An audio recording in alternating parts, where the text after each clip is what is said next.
We have heard of wars and rumors of wars. Calamities are increasing, the so-called climate, environmental issue. We have seen wickedness increasing at a pace we have never witnessed before. Do you think that it is time for us, as Amos chapter 4 verse 12 tells us, to prepare to meet our God? Prepare for the Last Days, a devotional from the writings of Ellen G. White. Holy Boldness. Saying, what shall we do to these men?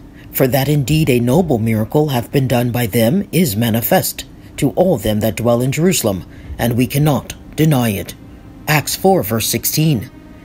We know that now everything is at stake. The third angel's message is to be at this time regarded as the highest importance. It is a life and death question. The 18th chapter of Revelation reveals the importance of presenting the truth in no measured terms, but with boldness and power. There must be no toning down of the truth, no muffling of the message for this time.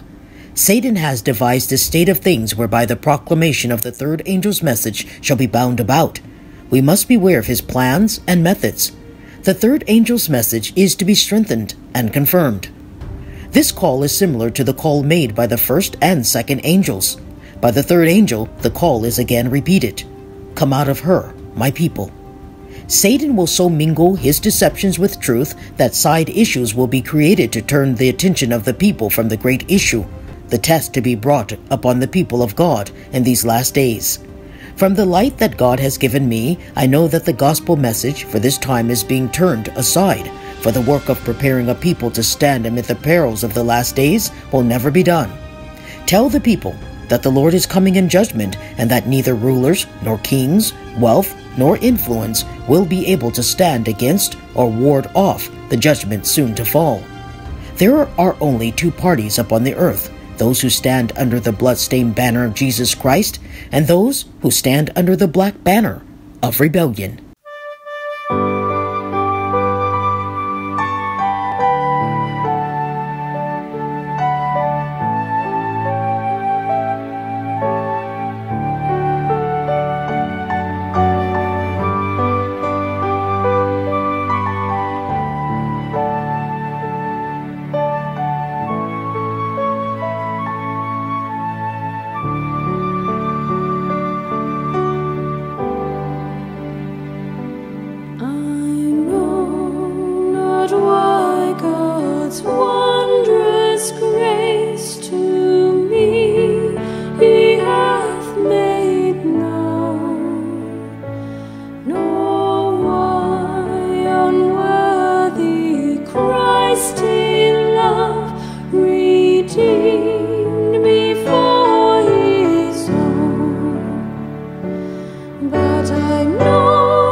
this way.